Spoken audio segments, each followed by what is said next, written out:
Yeah. Hello children. Today we are going to discuss an important chapter in the first year of your textbook. It is a very deceptive chapter, simple in appearance but complex in the type of questions which are asked. Could you guess that? No? The chapter name is Living World. So today we are going to do A to Z in this chapter. There are many areas from where the questions can come. There are many areas in your NCERT textbook where the information is half baked, not completely given, and deliberately they did it. All right. So now it is our job to decipher it properly and try to elaborate it nicely such that it becomes more easier for you to read.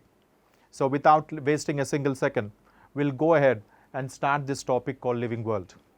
Okay? Chalo. Now, what is the first important points which are there in the first page of your textbook? The difference between animate and inanimate. What is the meaning of inanimate matter?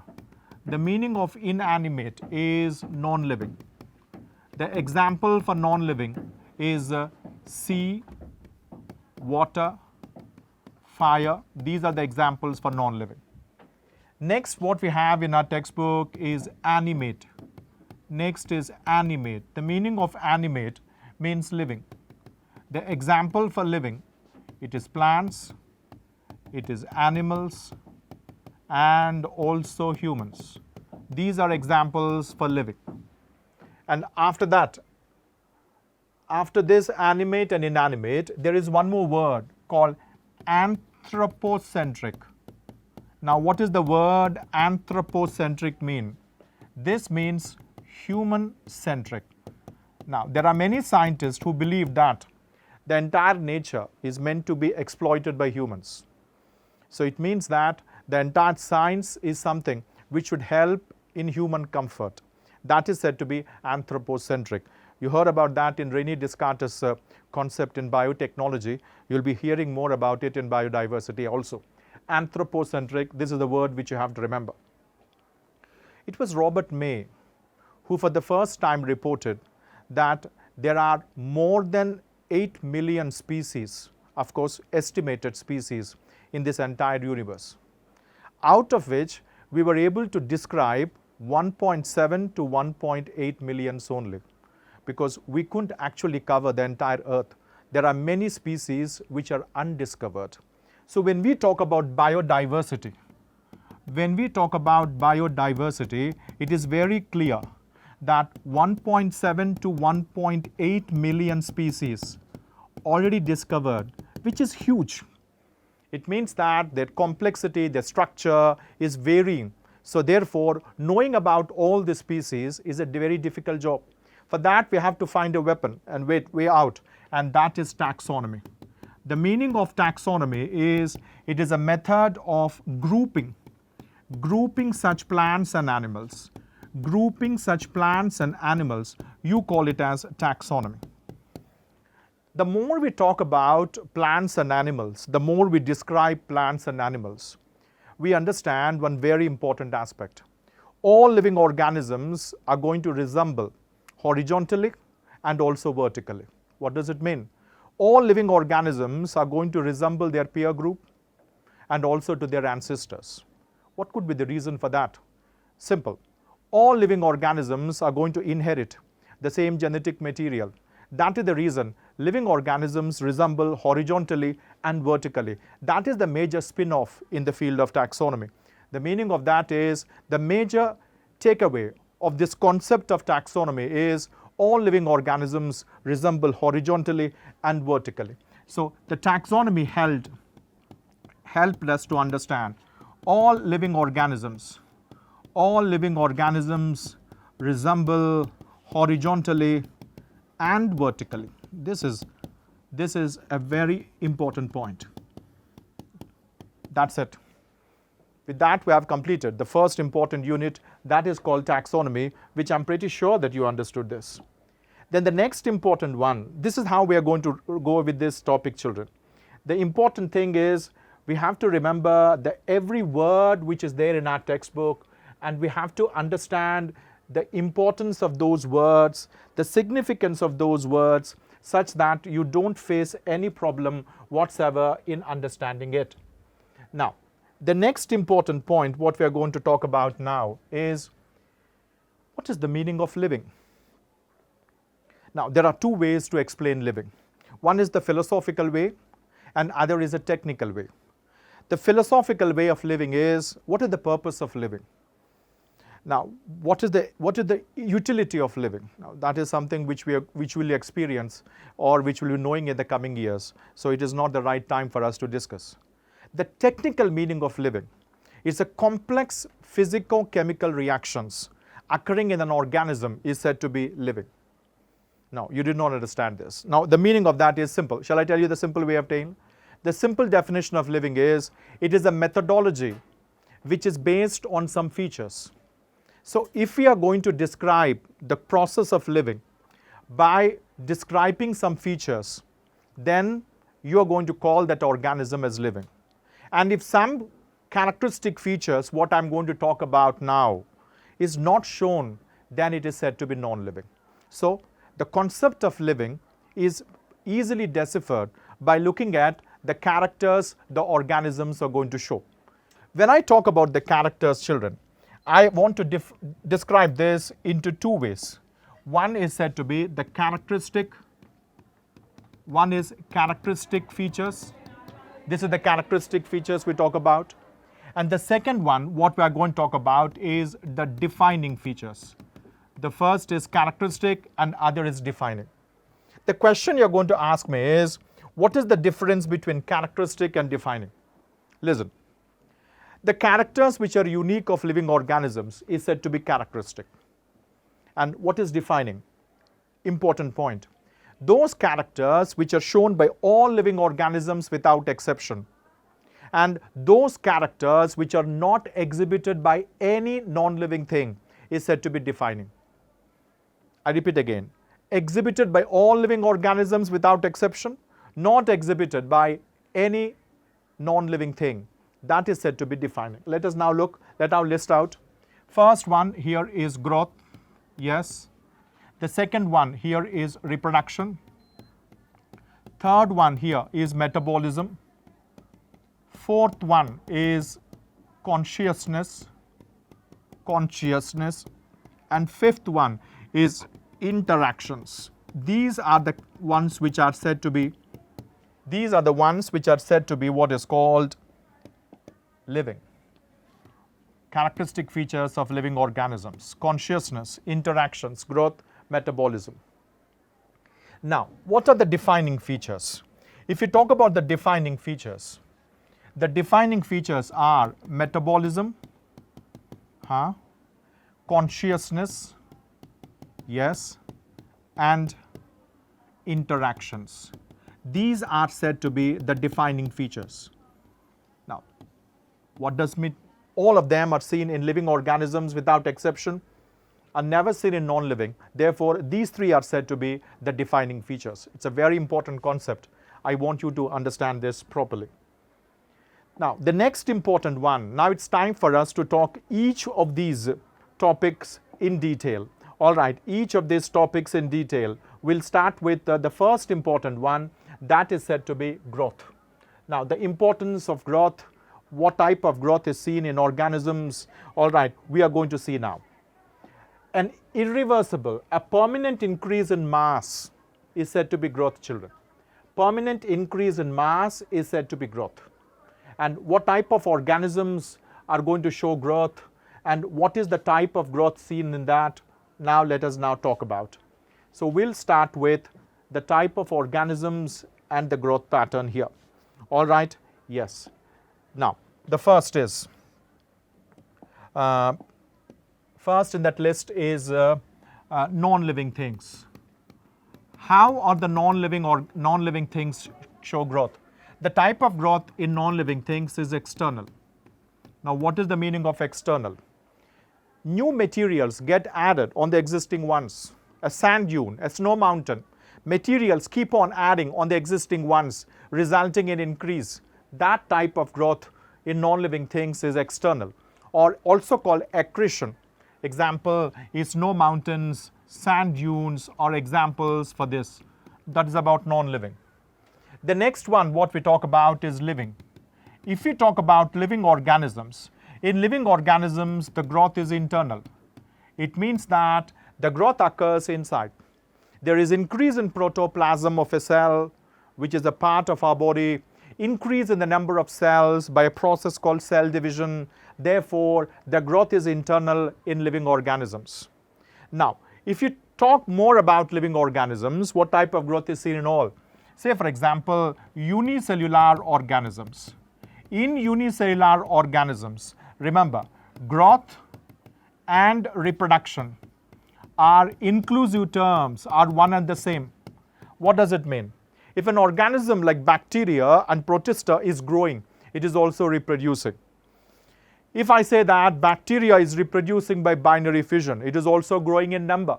So you cannot separate growth and reproduction in bacteria and other unicellular organisms. Therefore, growth and reproduction are synonymous terms as far as unicellular organisms are concerned.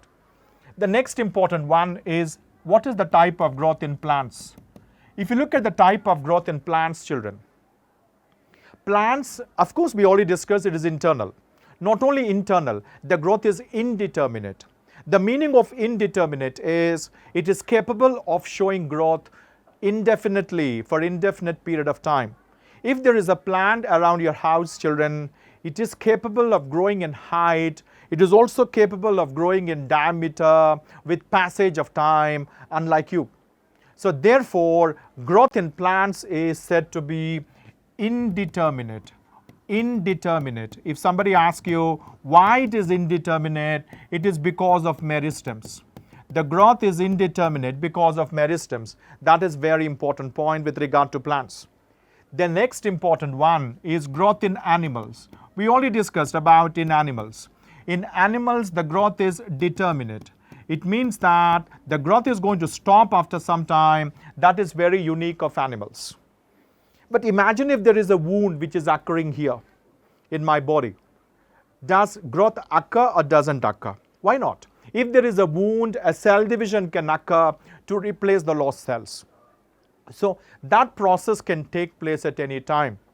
But when we talk about the overall growth pattern in animals, it is going to stop after some time. Therefore, we say that the growth in animals is determinate. Then, the next important one is, can dead organisms grow? Dead organisms do not grow. There is no growth in dead organisms. And the last very important point is growth a defining or not? The next important one we are going to ask is growth a defining feature or not? Now let us now look. When we talk about growth, it is observed even in non-living. Even in non-living. Therefore, it is not defining. Growth is not defining. That is very important. Now, if somebody asks you, what about intrinsic growth? Is intrinsic growth defining? Yes. Intrinsic growth is a defining feature of living organisms. Now, look at the questions, children. Such type of questions can really put you in problems if you don't see the prefixes and suffixes which is given in the examination. So this is going to distinguish between a good student and not so good student. They are able to see the statements properly. They are going to look at the top to bottom of the statement which is given there. That is the reason why they don't lose marks at all. So that is the very important point which you have to remember. With that, we completed growth. Children, next one what we are going to talk about is we are going to discuss about the concept of reproduction. Now, what is the reproduction process and how this reproduction process occurs? We are going to discuss now in detail. What is reproduction? If a parent is able to produce its progeny, whether it could be a clone or an offspring, you call it as reproduction. The next important doubt you have is reproduction essential for the existence? Simply speaking, reproduction is not essential for the survival of any organism, but reproduction surely help in perpetuation, thereby help the organism to produce its progeny and stay in this world. That is the utility of reproduction. Now, There are two types of reproduction, children. There are two types of reproduction. One is said to be sexual and asexual, which you will be studying in a separate chapter. But if you want to know the differences, sexual reproduction is going to produce a progeny which is more or less similar, not exact similar to the parent, whereas asexual reproduction is going to produce a progeny which is similar to the parent. That is an important point which you have to remember. All right, then the next important thing what we're going to talk about is in sexual reproduction, you are not going to see any, in asexual reproduction, you're not going to see any variations, whereas in sexual reproduction, you're going to see variations. Asexual reproduction is a very simple process, whereas sexual reproduction is a complex and elaborate process. Asexual reproduction is mostly seen in lower plants and animals, whereas sexual reproduction is seen in higher plants. The progeny of asexual reproduction can be categorized as clone because they are exact replica of the parent, whereas the progeny of sexual reproduction, you call it as offspring. It is not exactly similar to parent, more or less similar to the parent. Now, it is time for us to talk about the different organisms and what type of reproduction is seen in them. When we talk about this, children, I'm going to limit myself only to asexual reproduction because sexual reproduction is a very elaborate process which we'll be studying in different chapters. All right, now let us now go with each one of them. So let us start with unicellular organisms like bacteria. Now in bacteria, what type of reproduction occur? It is binary fission. Of course, sometimes when the conditions are not favorable, it can even reproduce by endospores. Then we talk about, after bacteria, other protistants like amoeba. Amoeba is going to reproduce by not only binary fission, but also multiple fission. Multiple fission. Then we talk about fungi. When we talk about fungi, the yeast is one fungi which is going to reproduce by budding. Even Hydra is going to reproduce by budding. Then we have got another important, coming to the plants. Within plants, if you look, all right, then alga, fungi, and protonema of moss. These are the three which can reproduce by what is called fragmentation. They are going to reproduce by a process called fragmentation. It means the body part can be broken, each separated part can act like a daughter plant, and that is called fragmentation.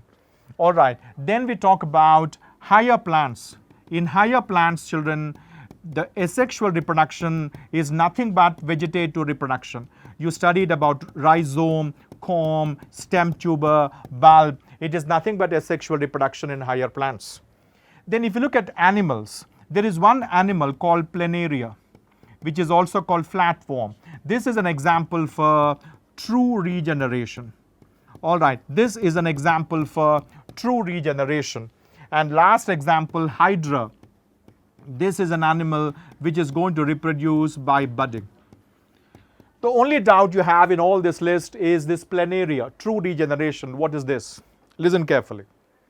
If a lost part is regained by an organism, it is said to be regeneration. Now, if a lizard loses its tail, if the tail is reformed again by the lizard, that is an example for regeneration. Even in our body, the cells of liver can regenerate the lost part.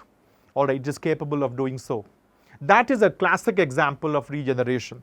Then what is true regeneration? The meaning of true regeneration is, if the lost part is capable of developing into entire organism, that is said to be true regeneration. If the lost part is capable of producing the entire organism, it is said to be true regeneration. That is seen in planaria. Not only planaria. Shall I tell you one more example? Starfish. Starfish is an example of both regeneration and true regeneration.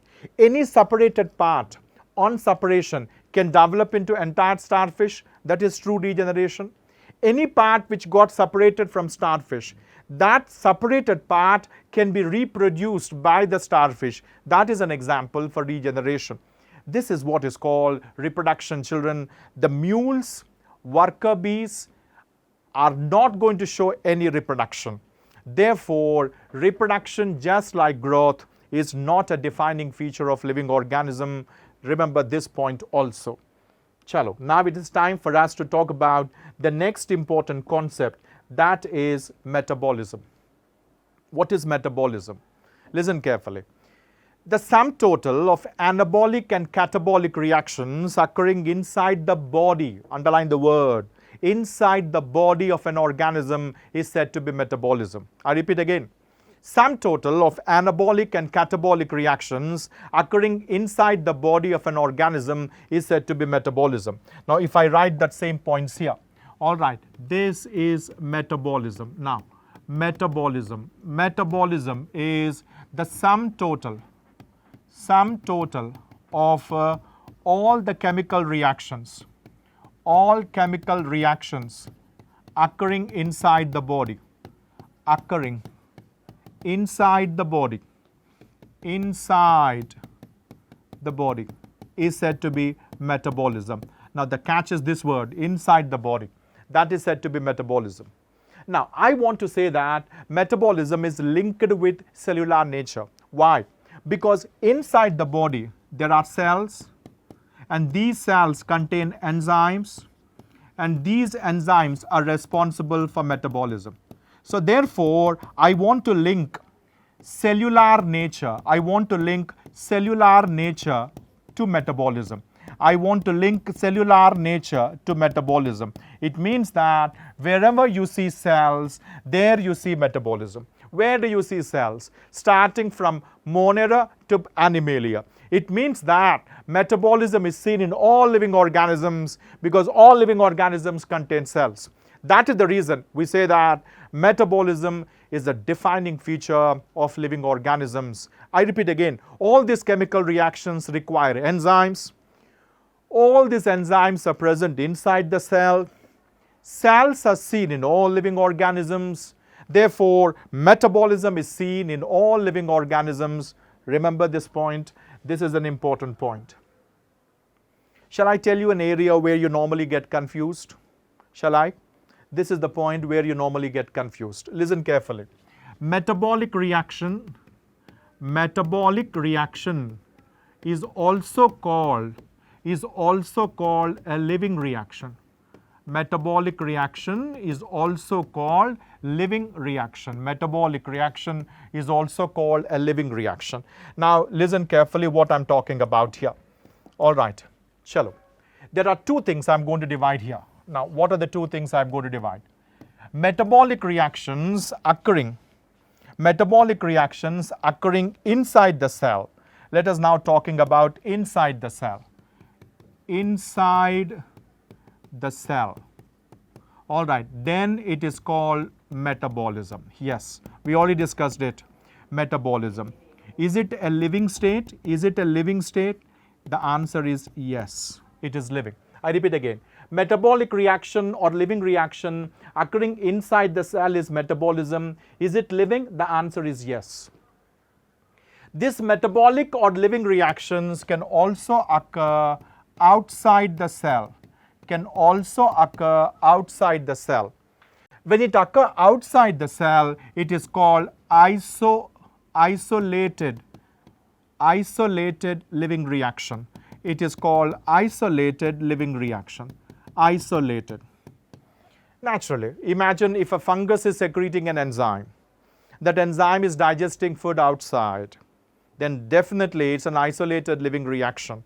Now, I should not call it as metabolism. Reason? Because it is not occurring inside the body of the fungus. Right. Now, can I call this isolated living reaction as living? No. Why I should not call it as living? Because it is occurring outside the cell. Therefore, it is not living. Agreed. You understood that. Can I call this as non-living? Nice question. Can I call this as non-living? Can I call this as non-living? The answer is no. This is interesting. Why you don't want to call it as non-living? Because it is occurring in the presence of an enzyme secreted from the body of the fungus. So, because it is occurring in the presence of enzyme of an organism, so therefore it is neither living nor non-living. A very important statement in your textbook. isolated metabolic reaction occurring in a cell-free system is an example, is neither living nor non-living. Not living, not non-living. Why it is not living? Outside the cell. Why it is not non-living? Because the enzyme of the body is the one which is secreted out. And that enzyme of an organism is doing the job. No doubt not inside the cell, but outside the cell. Therefore, it is neither living nor non-living. This is an important point you have to remember with regard to metabolism. You will come across many examples of metabolism in the coming chapters. Photosynthesis is metabolism. Respiration is catabolism. Of course, it's amphibolism, but basically catabolism. Biosynthesis is anabolism. Degradation is catabolism. Construction of bonds is anabolism. Breakdown of bonds is catabolism. Energy is needed in anabolism. Energy is liberated in catabolism. Both of them put together, you call it by one name, that is said to be metabolism, which is very unique of living organisms. That completes a very important unit that is said to be metabolism. We are cruising very nicely. We are in the last part of our discussion in the first part of this topic, and that is consciousness. Now, the most important one and very difficult part, all right, is consciousness. Now, what is consciousness and what is the significance of consciousness? What is consciousness? Listen carefully. It is nothing but response to a stimulus. I repeat again. Response to a stimulus is said to be consciousness. Now, what is the meaning of stimulus? Now, the next question is, what is stimulus? All right, and what is consciousness, or what is this response? Now, if you look at this, now I'll tell you what that is. Imagine if there is a change. The first is a physical change. Stimulus means a change in the environment, children, change in the environment. Stimulus means change in the environment. If it is a physical change, like change in light intensity, change in temperature, that is said to be physical change. Say, for example, light, temperature, these are the physical change. All right, what is the response? Well, all to this, the living organisms are going to respond showing different type of sexual cycles. All right, we studied photoperiodism. All right, this is the response of an organism to a physical change like light and temperature. Then the next type of change what we come across is a chemical change. Now, can we give an example for chemical change? Sugars. Good example is sugars. Bacteria multiply more faster in the presence of sugars.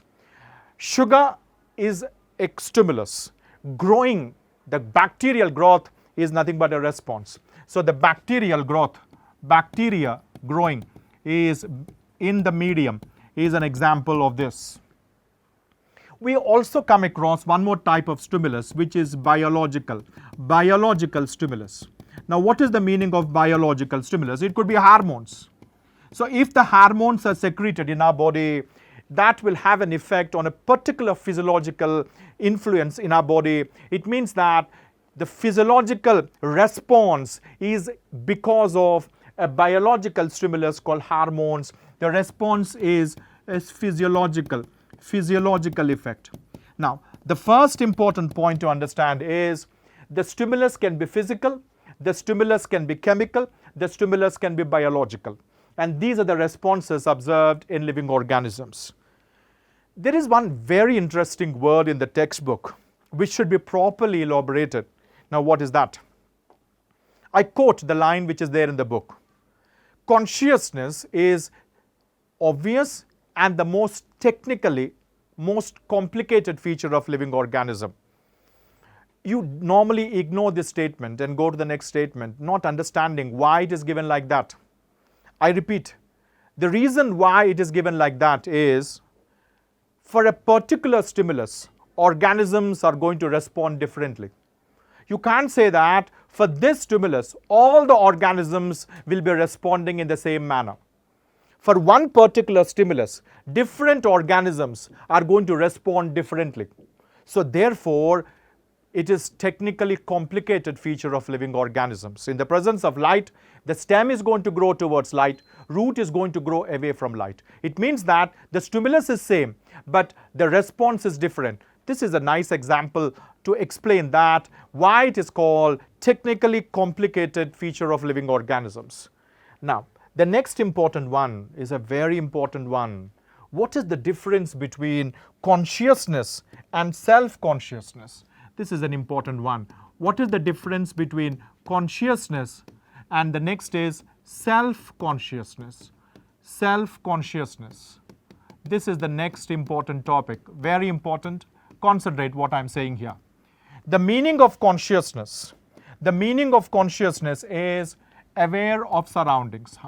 Aware of surroundings is consciousness. All right. Now I'm going to ask you a question.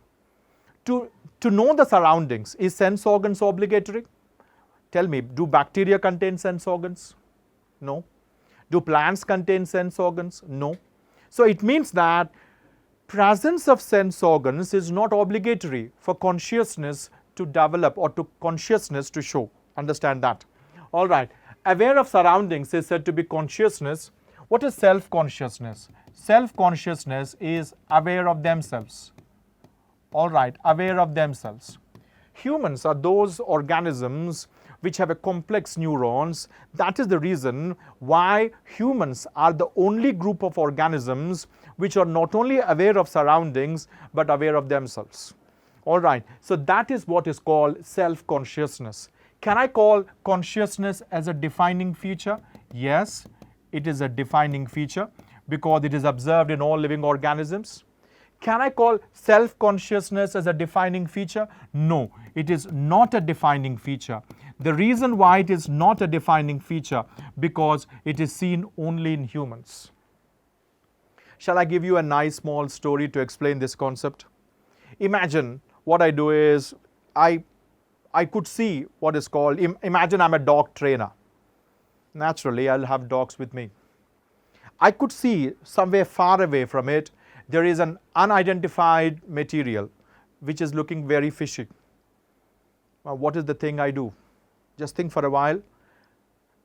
Any unidentified object, all right, can be very dangerous.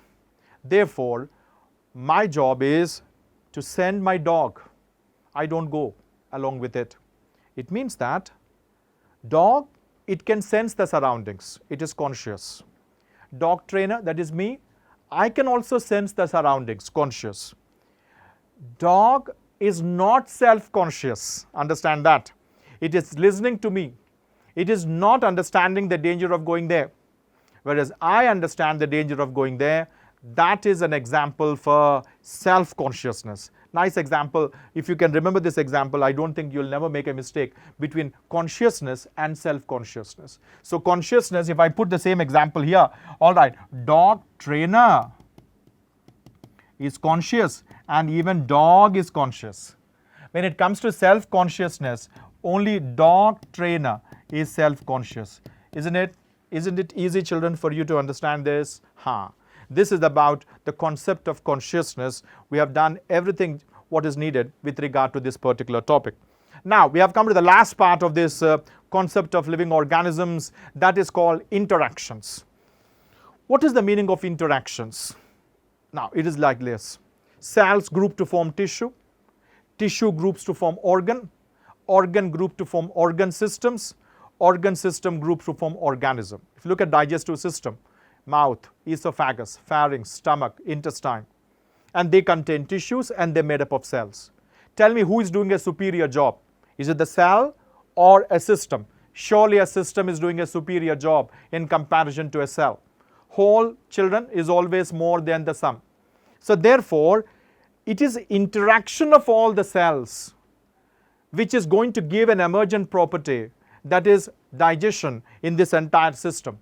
So the mere presence of cell is not the criteria. Cells interacting with each other is the result of an emergent property seen in living organisms. Same way, the mere presence of pigments and enzymes in chloroplast is not going to define the property called photosynthesis by it. It is the interaction of these chemicals and pigments with light, with substrates, is the reason why chloroplast can perform photosynthesis. I repeat again, the mere presence of chemicals is not the criteria for any property of a cell organelle. It is the interaction of chemicals in it. Same way, the mere presence of cell is not the criteria. It is the interaction of cells, all right, with each other is the property of a tissue. That is also a defining feature of living organisms. That is what is called interactions. That completes all the characters of living organisms, which is the first part of our textbook, which describe about the living organisms and the significance of living organisms as such.